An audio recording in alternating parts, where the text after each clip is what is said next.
I want you to understand today, right now, you can do this one powerful thing, maybe multiple powerful things. You can start this today to decrease your stress level and remove the biggest obstacle to fitness in menopause. I'm Deborah Atkinson. You're listening to Flipping 50, where I address your top struggles and concerns, and I share what to eat, how to move, and how to change your mindset so that you can have the energy and the vitality that you want, need, and deserve in this second and better half. We're going to dive in to this very simple podcast. It's just me this week, just solo, and it's a very simplistic message, but I think it's one that you will appreciate because you can take immediate action on this. And in fact, by the time we're done, what I hope you see is that by listening to this podcast, you may have already taken immediate action. Okay, so I won't keep you in suspense. Your biggest obstacle to fitness in menopause is stress. I'm going to look at stress from all angles, but spend the majority of this episode pointing to how you can counter the allostatic load, which is from all sources of stress. More about that in a minute, so that you can get the results that you want. There's stress that you and I deal with from poor sleep, from inadequate nutrition, insufficient nutrients, too much exercise, exposure to toxins, the makeup, the lipstick, the mascara, the lotion, the fragrances. Then you step outside of that in the shower, from the shampoo to the conditioner, and you start looking at the upholstery on the chase in your bedroom, the carpeting in your home, the dust that may be there. You start looking at the cleaners, the products that are under the kitchen sink and in the laundry room. You start looking at what you wash your sheets with and then lie on for 8, 9 hours a night, whether you're staring at the ceiling or actually sleeping. We have toxins from all of those sources, and that's just getting started. Then there's stress from relationships, from finances, from life situations. And boy, do I feel that this week. From hormonal responses to menopause. When estrogen comes down, begins to tank, cortisol rises. So we do have that as well. And each one of these is compounded by another. During the pandemic, there's this additional mask. Each of those things may be happening at greater frequency with greater severity. I mean, imagine if you do have those toxins I just described in your home. Not that you don't in the office where you may have been going prior to pandemic, but if you're at home and in that environment more frequently, your environment becomes far more important to you. And if you're online 24/7, or at least all of your waking hours, those electronics are compounding the problem. As a result of stress from all these sources, your body puts out cortisol. And sometimes that system works really well. You need energy to step up your game temporarily and rise up to meet a stressor. But over time, if it's up, there's that nasty equal opposite reaction that happens, and you know what that feels like. It's exhaustion, it's always tired, it's weight gain, it's never able to relax. It's monkey mind that can't shut off when you do wake up in the middle of the night innocently enough to go to the restroom and then lie down and find you can't turn it off. Anybody? Too many women resort to, when they can't get the results that they want, whether it's fitness or you're putting under the umbrella. So I haven't even suggested I'm talking about weight loss, but of course, many of us equate optimal weight, body composition, looking good with fitness. So here it is. In order to get it, when we can't, too many women resort to even more exercise. Although we've had evidence that the exercise we're doing already is not working, we dial it up. Not working works harder. And then under eating, because of course the combination of those two is the dogma that we've heard for decades. And that's not going to go away overnight, by the way. Fasting as an excuse to cut calories. So I've had several podcast episodes where I've discussed fasting. And I do believe intermittent fasting has a place. But I do believe that many women are choosing to fast because they are more comfortable when they're not eating food than when they are, because they haven't really dealt with the root cause of bloating and gas, constipation, or diarrhea. They just know they feel better when they don't eat, and they're not bloated when they don't eat. That's not a good reason or the way you want to manifest your fasting results. And it's also, fasting was intended to be shortening the window of when you do eat, not necessarily cutting out calories. Then there are juice cleanses. Oh my goodness. And if every time I get in my car, I turn on the radio, I don't drive very far very often. But I can tell you that every day, if I'm doing 10 or 15-minute drive, I hear at least once two radio personalities talking about the juice cleanse and the claims that are making. Oh my gosh, don't get me started. By the way, a juice cleanse is still high in sugar. It may be natural, it may come from just vegetables, even, not even fruits and vegetables, or not fruits alone. It's still high in sugar. You're going to gain that back. And potentially, if you have an insulin problem already, it will make things worse. There's also the go-to quick fix, whatever that is for you, even resorting to things like the 5-hour energy.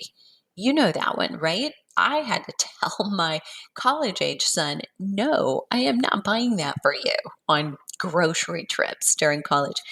And yet, never ever would I have suspected I needed to tell a 60-something-year-old woman. No, absolutely not. 2 to 4 cups of coffee. Maybe that's your thing. And then you insert your whatever diet, like whatever the diet of the day is that you think, oh my gosh, this is working so well for somebody else, I'm going to try this. But it may not work for your microbiome, your blood type, your constitution, your DNA, and what else is happening for you with your hormones. So, resorting to any one of those quick fixes, like this will do it, we're still looking for the fast solution rather than really getting to the underlying cause of what might be happening. So here's the thing, I've got a fast solution for you right now. I got your back, girlfriend. So basically, if you are ignoring the root cause and you want that quick fix, you are not alone. And here's the deal, you are vulnerable, and every marketer knows it. It's why those juice cleanses are so popular. Are you kidding me? And I think I could recite this commercial that I hear. I mean, if you order by 1 p.m. today, it'll be on your doorstep by 9 p.m. Okay, enough. Please don't go do that. I'm not suggesting you do. It's just we're brainwashed, and eventually, if you're listening to that over and over and over every time you get in the car and you're like, nothing is working, you are bound to try that. And that's what they're doing, is playing it so much that eventually they know you're on a diet right now. You're trying the more exercise. These things aren't going to work. You're eventually going to try this too. Don't go there, girl. Okay. So, no, that's all a part of the process. It's all a part of where we are in this moment. And listen, I won't leave you hanging if you want to fix a more longer term fix. My team and I literally decided on the spot, spontaneously, Monday, to bring back a Flipping 50 favorite. It's the 28-day kickstart. I don't intend for this episode to sound like a sales pitch. It's not that, but I am going to do it live one more time, November 2021. And I say one more time, and so 2 years ago when we retired it, I said, "I'm not gonna do it live anymore." Well, here I am. So I don't mean to call myself a liar, but I guess I am. It was well-intentioned that I wasn't doing it again, but suddenly I'm realizing, okay, wait a minute. We're in this pinch time, and I think as we enter the holidays, it always feels a little bit like, wait a minute, I've already gained weight. I wanna lose weight. Now I'm gonna go into the holidays, and I just, I don't like hiding under sweaters. I don't like having to wear yoga pants. Choosing it is a different thing. And so this is your help. So if you're stuck, nothing's working, you need accountability, and yet you're not looking for a fast fix. We've had some great results in this program, but is this not about, oh, you're going to lose X amount of pounds or X amount of inches? Has it happened? Yes. Have people gained hours of sleep doing it? Yes. But I can't guarantee that.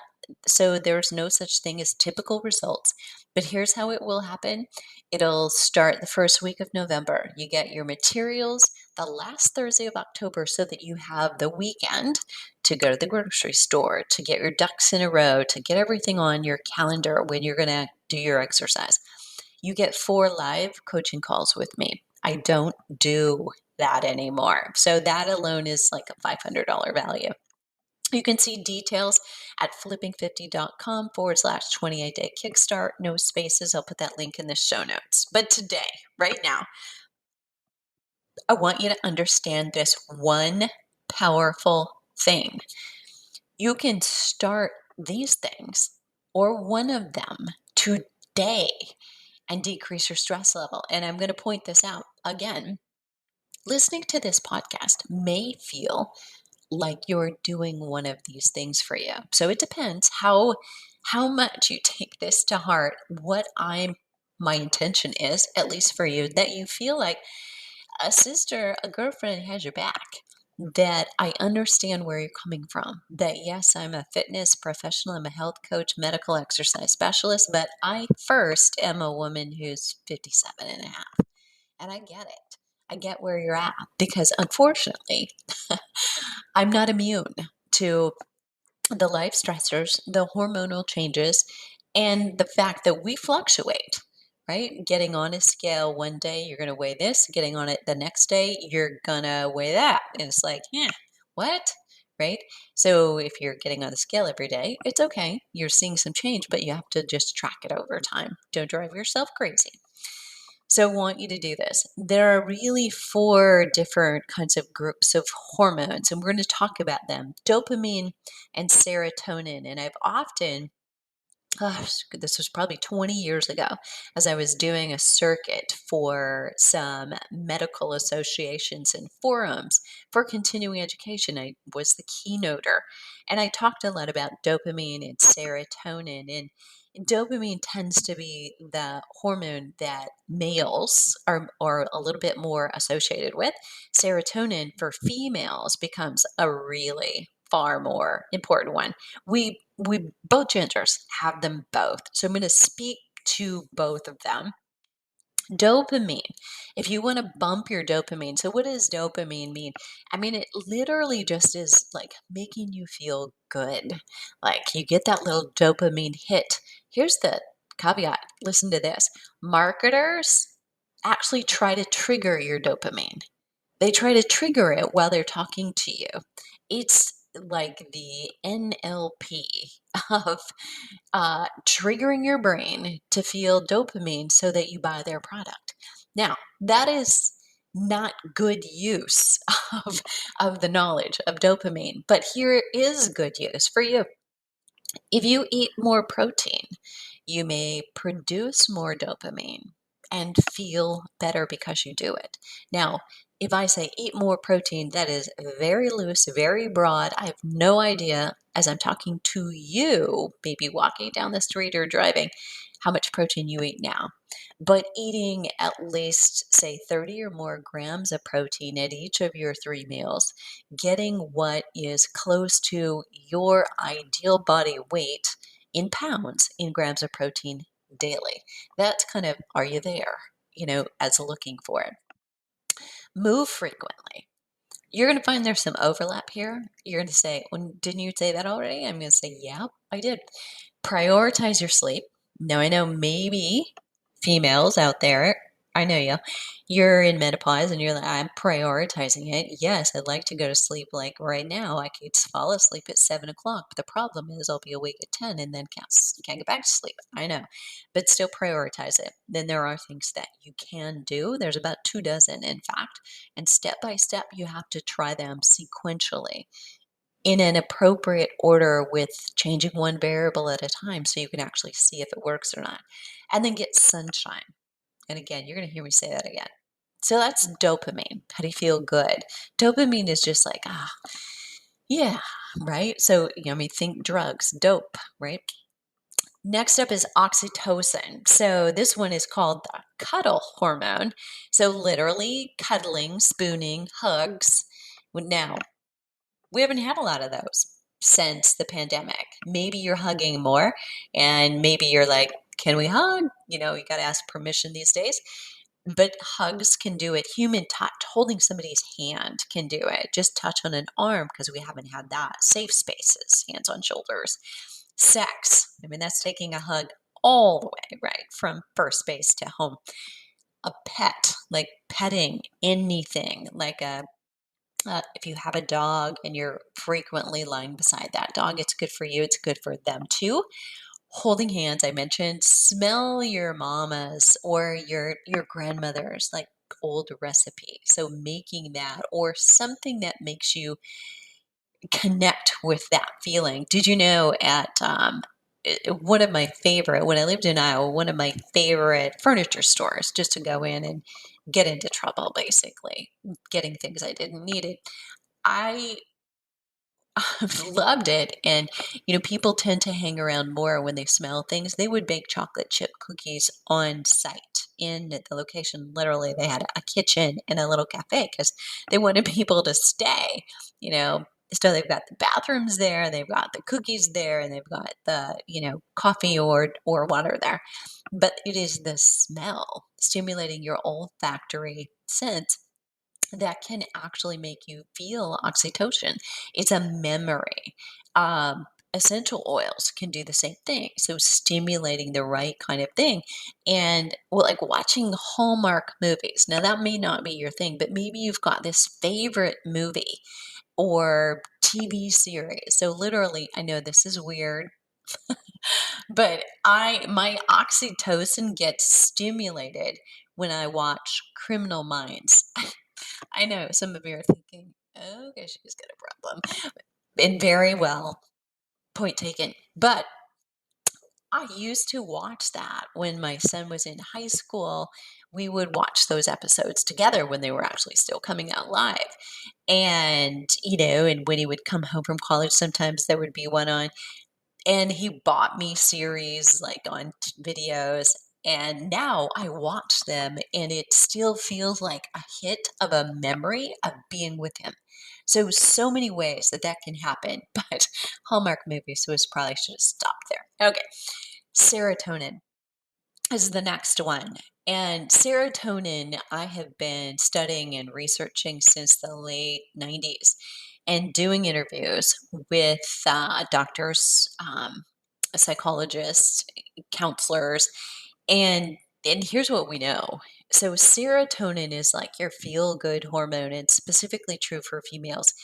Exposure to sunshine, I'll spit that out again.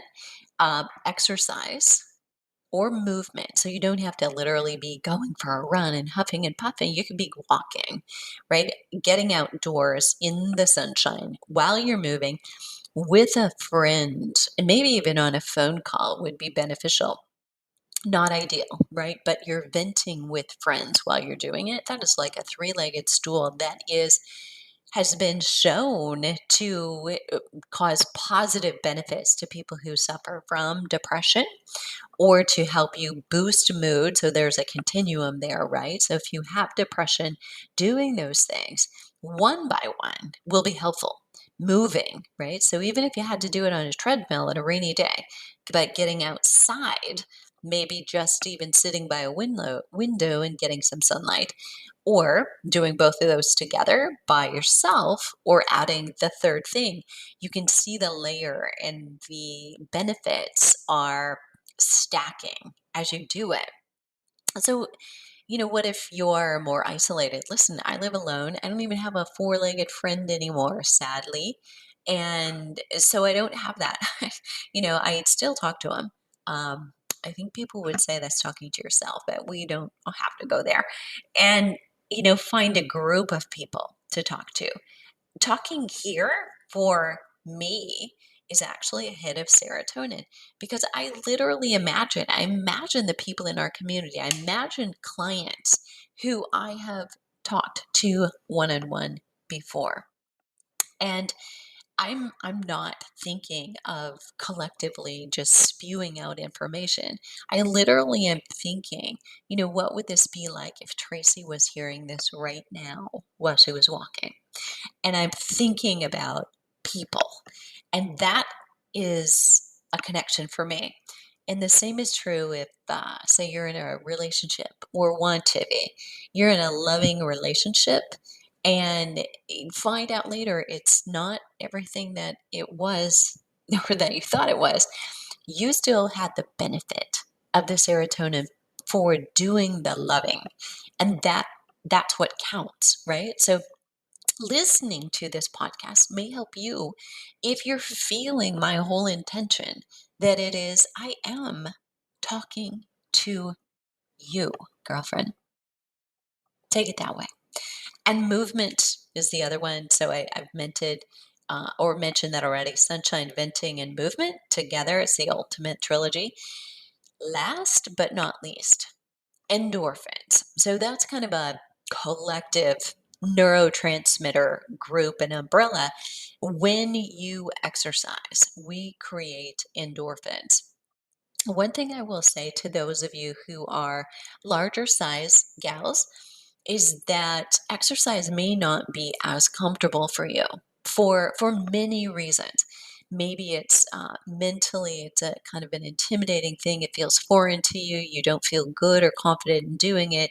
You feel self-conscious, and so you avoid it. And all of that kind of plays back in. But it can also be, maybe it's painful. Maybe you're bone on bone and your weight, is a significant problem, but it's like a vicious cycle there. Which comes first? Do I move more even though I've got pain to take off the weight? And it's hard, but you don't necessarily, as a large size person who's less comfortable moving, don't create as many endorphins as someone who is smaller framed and much more comfortable or confident in the exercise. So I want you to know that, use it to your advantage. And I know that health coaches, fitness trainers, I know you're out there listening as well. And this is really key for you. Trying to make a large size woman, or if you are listening, a large size woman, exercising, you're making yourself exercise the same way that someone else would, could backfire on you. Self-selected exercise intensity is very important. You are more likely to create endorphins if your body is capable of doing it when you self-select your own pace.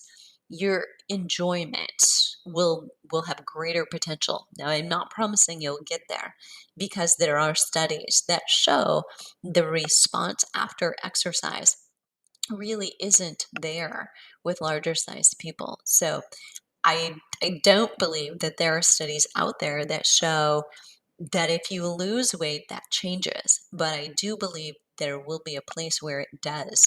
However, because more of the increase of body confidence, the increase of inner strength, those things will happen and become the motivation. So there you have it. So all of those things, dopamine, oxytocin, serotonin, endorphins, there were common denominators. Getting outside in sunshine, common denominator.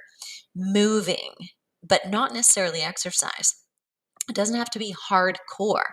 Movement of any kind can be beneficial. And that means you don't have to have your exercise clothes on. That could be just walking a little bit over your lunch hour. You probably want to change in the comfortable shoes if you don't have them, but moving can be very beneficial. Even doing consistent exercise that is yoga. So moving, yes, but not huffing and puffing kinds are required. So we're talking all kinds. So you're walking, your strength training, your yoga, your stretching, all of them could help increase these feelings. Now, do you notice the overlap? Yep, right. So the sunshine, the venting, the movement, and they all, these habits sound like a good list of habits for menopause too, right? The things that we need to do. So nothing that you haven't heard here today, but I want you to pay most attention to the things that you can control. You can control sunlight. You can control your exposure to it. You can control exercise or movement. You can call a friend. You can listen to music that you love. And often, whether you know it or try or not, music evokes emotion and evokes memories. You hear a certain song and it takes you back. Suddenly you're in high school again. You're in that summer that you first fell in love. You're, hearing a song that reminds you of somebody that you love or loved. And all of that can be extremely helpful to you, taking you down memory lane. You get more protein, you can take care of that. Have a little bit more protein at lunch. Take a look at where you are. Surround yourself with a group of people doing what you want to do or what you are currently doing. So you're not swimming upstream. That is so very important because that will help you with the things that you can't control, like being in the mood for sex, right? So sex can help your oxytocin levels, but you may not want sex right now. It can help with sleep when you control these other things. Exposure to sunlight, especially first thing in the morning, can be a huge help for boosting your sleep levels because it increases your melatonin production then in the dark. You also, by getting exposure to sunshine or movement, um, to clarify, by moving, you can enhance your sleep. So, in a study done back in 2013 with postmenopausal women, and I believe men were included in this study, not postmenopausal men, just men, and 10 minutes of exercise, self selected pace. Nobody said go this fast or this far, just 10 minutes of movement every day increased self reports of the quality of sleep by 33%. That's pretty significant return on investment. 10 minutes to get a little bit better sleep. So you can control the movement, you can't control the outcome or the sleep, but believing that it will enhance it is very helpful, by the way. Your biggest obstacle to fitness in menopause is stress. We've got to emphasize that again. You can't remove it you can't remove stress without removing all the meaningful things and the people in your life. And I don't recommend that. But you can offset stress. So you're balancing the scales. So the stress level's really high. That is not the time to stop doing all your favorite things. It's not the time to drop the phone calls to a friend. It's not the time to stop exercising, especially if you're somebody who really needs that. It is not the time to stop laughing, finding reasons to laugh, get exposed to laughter, even if you just have to go to YouTube and say laughing baby videos, give it to me. Those things are still more important, not just important, but more important. So you'll become more resilient, you have a better immune system, and you decrease the negative effects of stress. And the number one negative effect of stress, women in midlife and menopause, fat storage. When cortisol is up and you have nothing to counter it, your body will store fat, and your body can't do two opposite polar extremes, meaning it can't both store fat and burn fat. You've got to decrease the impact of your stress by increasing your laughter, your joy, feelings of positivity. And listen, we're in a moment right now during the pandemic where I think many of us think, well, we're through it now, we're opening up, things are better, but things are not better, not for everybody. Things are not better for maybe for you, if you're listening, fitness and health coaches who have been used to being in person and are feeling a little bit lost at how to market. I've got something for you. I'll leave that in the show notes. Maybe if you had a business, you had a fitness business, and you relied on it to help you, whether you're the owner or you are a trainer or director or manager. Programs are not yet driving people back in. Their comfort level isn't all there. So, looking at where you were in 2019 or early 2020 to where you are now, somewhat bleak. Take advantage of these things.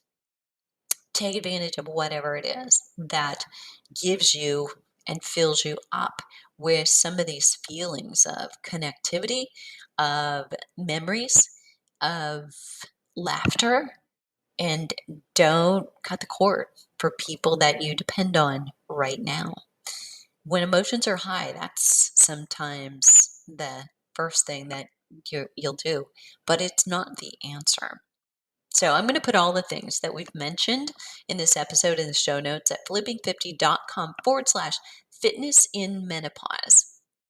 And that'll include the access to the 28-day kickstart. By the way, this is November 2021. That's the only time we're going to do it, but you have to register before the end of the month. By the last Wednesday of this month, we close. It's a hard close. We don't let anybody in afterward. I will link to protein. So Flipping 50 protein is clean. It's made specifically for women who don't tolerate dairy, and 99.9% of our women do not. So whey is not the protein that you want. Egg protein and soy protein have other reasons why they're not ideal, which is why I created these two options for you. I will also link to, if you happen to be listening, like right now, you're devoted fan. I love you, first of all. The masterclass on October 13th. So we do a complimentary masterclass open to the public. This month, I am sharing 8 fitness bloopers that I've made over my 37-year career. It's actually a 39-year fitness commitment that I've had. And some of them are quite embarrassing because I've repeated them. I am a repeat offender. So this one promises to be a little bit of comedy show, potentially me laughing at me, you laughing at me, and there you have it. But to point out that possibly you're making those mistakes as well. So if it can happen to a fitness professional who's been researching it, studying it, had pretty good success over 37 years, it can happen to anybody, right? So if you're listening and you're a health and fitness pro, feeling a little bit like an imposter yourself because maybe you're not having the success that you want right now in menopause, this will be for you too. All right. I love to hear from you. So it's your turn. If you have a question or a comment, please leave it below the show notes. And again, that this week will be at flipping50.com/fitness in menopause. And if this episode was released late and you're used to, where is it? Releases really early, usually. It's because it's spontaneous. And it seems to be the theme this week. We made a lot of changes on Monday, and it's Tuesday. So I literally am recording it in the morning, and it won't be released until later this afternoon as I get little points of time when I can do so. So thanks for your patience. Love that you listen. One way that you can thank me for creating these episodes for what has now been nearly 9 years is share it. So if you see this in a social media platform that you use, and I'm sharing it via Instagram or Facebook, please, it would be an honor if you would tag a friend, forward it, and say, this is somebody I listen to and trust. So I thank you in advance for doing that. And I will see you on the flip side. What are you waiting for? Let's start flipping 50 together.